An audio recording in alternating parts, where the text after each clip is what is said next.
Hey guys, it's SD, your host of the Life Picks Relationship podcast, where people with all sorts of backgrounds, challenges, and life experience show us how they make their relationship extraordinary.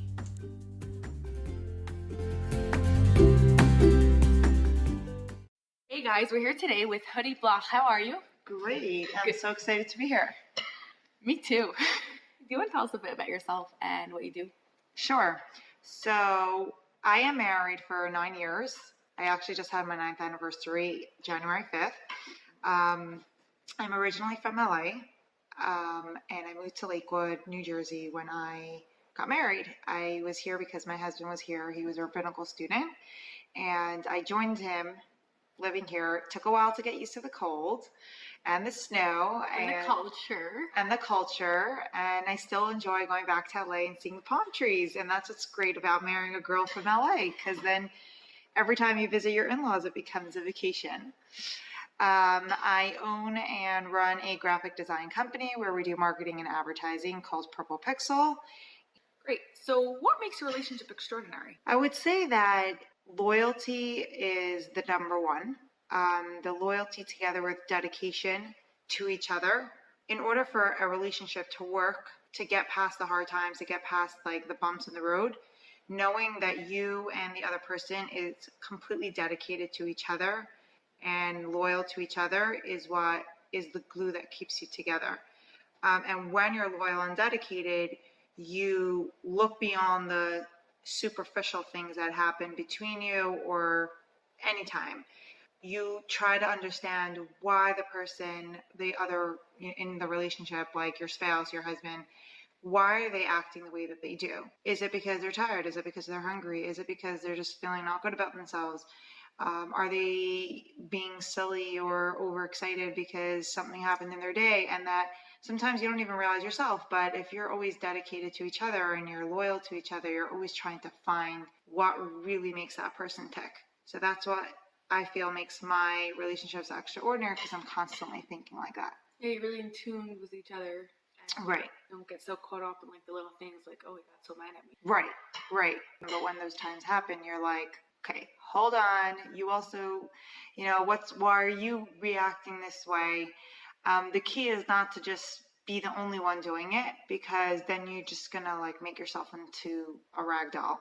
You both need to be doing it. And sometimes it feels like, oh, why am I always the one that's looking past? But if you are loyal to each other and dedicated to each other, you'll recognize also when your spouse does it to you back. And like, even though it feels like it's one-sided, it's really not. In that specific situation, it's like you're the one that has to give, but sometimes your spouse has to give. Exactly. You, so right. It goes both ways. Yeah, awesome. Is there anything that you do that makes your relationship extra special?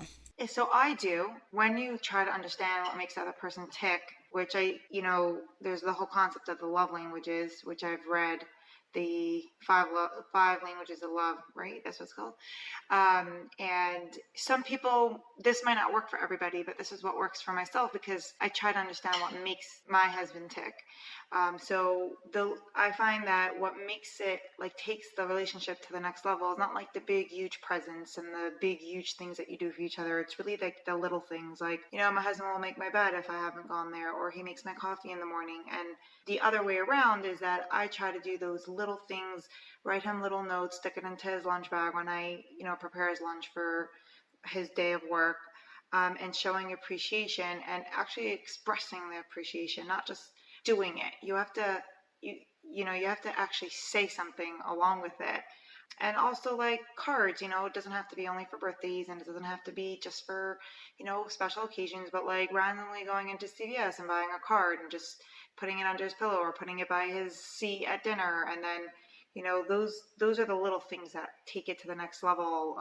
I was once in CVS, and like I saw these little like colognes that are like the scent, like really tiny size, and it cost me $10. And I'm like, okay, for $10, I can express something that it doesn't have to be a big huge present. And it really did make a difference. It makes a nice difference. There's like little things all that. Right. I need like those reminders, but like to get that like reassurance. Right. So what's one difference between you and your spouse?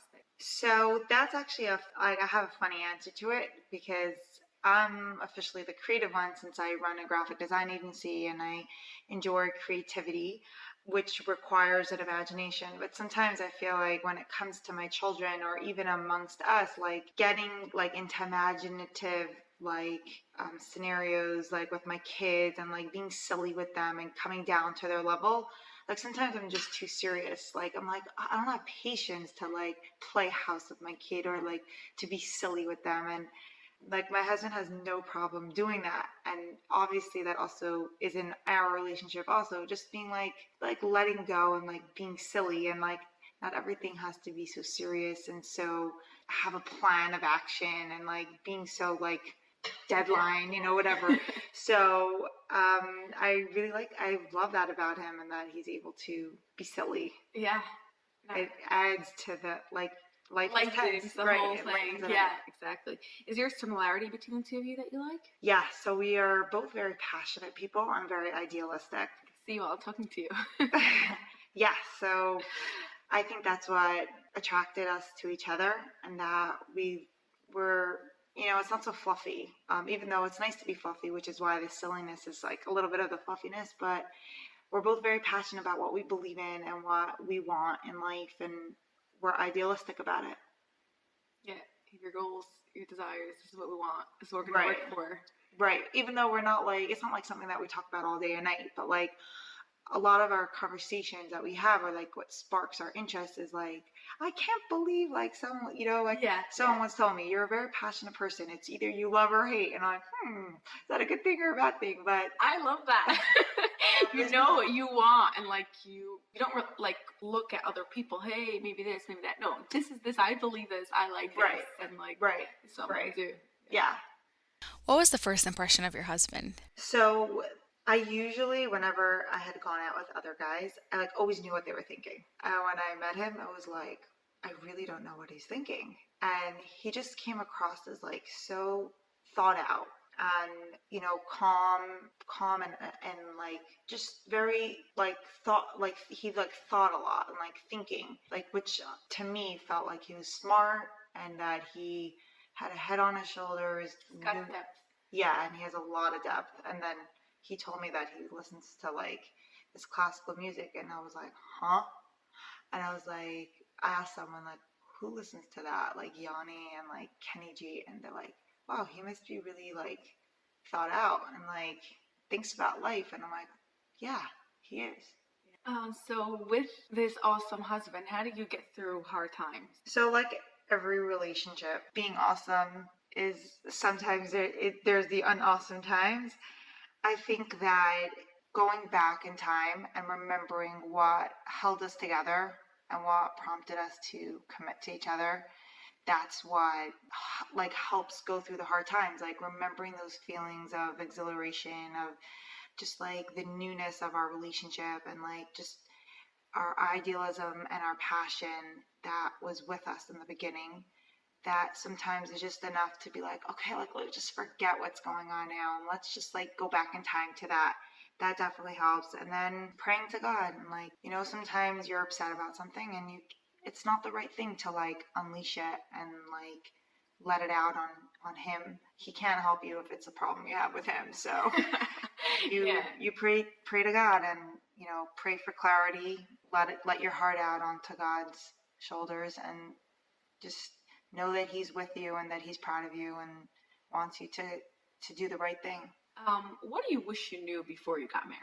So it's a funny question, and I hear it a lot, and it's definitely gone through my mind, but I've stopped thinking along those terms, and I believe that it's not helpful. It's not a helpful thing to think about, because you can start listing like every like annoying thing to you and be like, oh, well, I wish he wasn't like that, and I wish he wasn't like this, and I wish I knew this, because then what? Because then you wouldn't have married him. So then why would you go there? Because you are married, and if you want to help yourself in your life, then, and like in your marriage and make it better, then why would you think about the things that would have prevented you from this marriage? So I find it to be like a negative thing to think about, and that it's going to take away from who this person is as a whole, because a person is made up of good and bad. So if you're going to try and think about all the negative things. Well, it goes hand in hand with all the positive things. So, like we said, passion is love and hate. So if you're going to focus on the hate, you won't have the love. So, like my husband recently told me, he's like, don't you love that passion? Because if I have the passion for this, that means I have the passion for you. So, yes, it goes hand in hand. And if you, it will just make it harder for you to like focus on the good if you're like focusing on what you would have wished to know so that you wouldn't have married him. So, and if like, especially if you're like happily married and like you love him, and you don't even want to think of like you wish you weren't married to him, because he is the best. He is who not just you are married to, but you're happy married. right, that's true. I like to think about the blissful times we had together and the times when we didn't know each other's faults and know each other's like, like things that are not so good, so that I could have that like passionate like relationship. Although it doesn't have to be like negative, like it doesn't have to be that I like what I wished I would have known. Like sometimes I look back and I'm like, I wish that I would have known so much more good about him, so that I have more to remember. As like a Jewish couple, we have 7 days of celebration that after we get married, and it's like a fancy dinner with friends and relatives, and usually people get up and either they say things that are funny or that they that nice things about this, either the bride or the groom. So sometimes I wish like I would have written down what people had said, or I would have listened more, not have just been La La Land or whatever, to remember all the good things that he's not going to start telling me about all the stories like Where he was the hero and everything. exactly. But I want to know all those stories. So, that's the moment that you remember, and that keeps you going. Yeah. So you have to like remember the stuff that happened now. So even like in 30 years time, Exactly. like remember that. Exactly. So what has helped you become to where you are today? So I would say that a lot has to do with my upbringing and like working on myself from when I was young. My parents were very simple people who always looked inwards, always like didn't really care about what everyone else thought, and like you just do the right thing and you think for yourself. And that's the type of person I am. I think a lot. I delve into myself a lot, try to understand myself, try to understand other people. I was a very like sociable person in school, like with all different types of people. I grew up in a community where there was all different types and stripes, and everyone, religious people, not religious people, just there a variety. I was born in Baltimore, and then I moved and I was like 8 years old to LA, and that was also that like just being exposed to so many different cultures and types and people. So that has influenced how like I see things and how I view things and how I think. Why do you admire your husband? It's a funny question to ask because you just said so much about how awesome he is. But is there anything like specific? Yeah, he's a very dedicated person to whatever he's doing. So it could be physically hard, it could be emotionally hard, it could be hard in any way. But when he sets his mind to do something, he will do it, no matter what it takes, no matter how long he has to stay up at night, and he'll do it, and he'll do it perfectly. He won't go halfway. So I admire that, because for me, I'll be like, I'm so tired. I don't have the energy to do it perfectly. Like, just whatever. It's good as it is. And he'll be like, no, he'll do it. He'll do it the right way. Bit more, so it makes exactly better. Yeah. What was the best moment in your relationship so far? It's hard really to like think of what that would be. When what comes to mind first, and I think encompasses our whole relationship, is a conversation we had when we already knew we were going to get engaged, and we weren't yet. And we were kind of laughing and talking about how so awesome it would be to be engaged. And we both said to each other, like, or I should say, he really said this to me, is that our marriage is going to be the best marriage out there. And when he said that, I just was like filled with like pride, and like I was just so happy to like become his wife, become engaged to him, and like just have a life together. And we've had lots of happy moments and lots of great moments together since then. But that moment of like, we just fully like wanted the exact same thing in life was just like a very huge highlight. Yeah, it's like the start of like, this is gonna just be so amazing Right. and so awesome. And Exactly. like, no matter what happens, we know there's gonna be hard times, hard work, but Yeah. it's all gonna be worth it. Yeah. Wow, I like that. Yeah. Is there any specific way you show love to your husband? So I mentioned before about the love languages. So his love language is gifts. And by buying gifts, and they don't have to be expensive, even though it's nice to get like big presents. So I save that for like the bigger occasions. So by buying gifts, cards, or So he's a gifts man. yeah, totally. And you're a? Quality time. Yeah, which is a little harder because like you can't just like go to busy. CVS and pick up something. Right. So in a way, like, but then because that's not my love language, so therefore I find it hard sometimes to be like, okay, like let me like buy something, like let's just spend time together. Right? Yeah. Like, you could just sit on the couch or you have to go out and get you right. something. Exactly. So I guess it's hard for when it's not your love language, it's hard. Right. Yeah. Do you think it makes a difference, the fact that you know his love language? Is it like, For sure. did you always know it? Like, at what point were you able to figure it out? I always knew it made him happy because like everyone loves presents. Right. But I think like someone like told me to read the book, and then when we Watch both it. like realized it was like, oh, and they'd be like, yeah, I love it. Like I realized that it was the thing that meant more. Yeah. So even though he loves quality time, Right. have a special meaning to him. Exactly. Yeah, and it doesn't have to be like if I'm in the bakery and I buy him a Danish, and Right. it's like any type of gift, but it's like a gift. Yeah, like a card or note from like a Right. scrap piece of paper is like also. Yeah.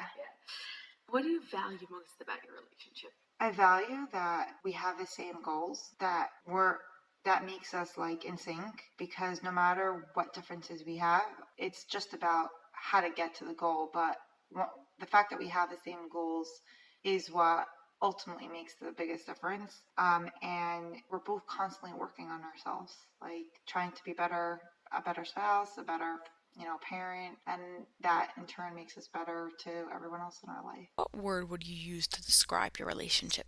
I would use them interchangeably, but I would say like passionate and idealistic. How do you define passionate and idealistic? I would say passionate about being totally for each other in any way. So it could be in intimate ways, and it could be in practical ways, and it could be in emotional ways. And then idealistic in the way we go about that. People like have certain expectations of a spouse. So we're very like in an ideal world, how would this be, But we're idealistic together, so I guess it works. Yeah. You have this like dream, this like perfect. Right. Like this is what you're working towards. It's Right. awesome now, but you want to make it that much more. So it's Right. just Exactly. Yeah. And what's the best relationship advice someone ever gave you? That's a good one. I would say that life is all about ups and downs, and some things are the way you dream them to be, and some ways are totally not. And sometimes you feel like your dreams are let down. And recently someone told this to me. We're married for 9 years and I have 4 kids. Every kid I had, like, it was like different things going on. Like when you had 1 kid, it's like, oh my gosh, you have 1 kid, and then 2 kids, and then the 3 kids, and then 4 kids. And it's just the advice that I got that has helped me in all the changes in my life is that life has different stages, and it's not for forever. Right now it's like really hectic. Like there's a lot of physically, it's hard to have little kids at home, but it's not going to always be that way, and life changes, and so do the stages of life. And that just because right now you feel like, oh my gosh, but like I want to be accomplishing X, and I want to be doing X, and I want to be doing this, and whatever, and like I can't because like my life right now, or right now I can't be doing everything I want to be doing because I have little children at home, and then I have to be doing homework with kids. I can't just like run out at night and like go to the gym or whatever. Like my life revolves around my family. And if you think to yourself like, oh my gosh, like what kind of life is this, then you're just like, it's a very depressing thought. Even if you love your kids and you know, and I enjoy and you want that, and it's just that this is a stage of life you're in. So every life is in different stages, and my mother right now has empty nest syndrome, and she's bored at home and there's no kids at home, and And I'm like, oh my gosh, she's so bored. I'm like, wow, being bored, that's cool. Like, I wish I could be bored. You'll get there one day. Exactly. And then my mother looks at me like, oh, like, enjoy this part of your life. You're busy, you're active, you're accomplishing, you're successful. So life has different stages and they don't last forever. So if you just learn to enjoy the pros of every stage of life, that will keep you going. Because when you're at the next stage of life, you won't be looking back and like, oh, I should have enjoyed it more. Right. So Enjoy this Nancy, or probably the next one you'll enjoy. exactly, yeah. Anything else you want to tell us? Life is hard work, and just dream about what you really want and try to make that happen. Thank you so much. It's been awesome hearing what you have to say. Thank you for having me.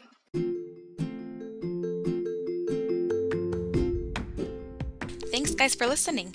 Leave a comment below. I'd love to know what you think. And to book a relationship photo shoot, CJE session, or just to find out about more what we do, go to lifepicsrelationships.as.me. I'm waiting to hear from you.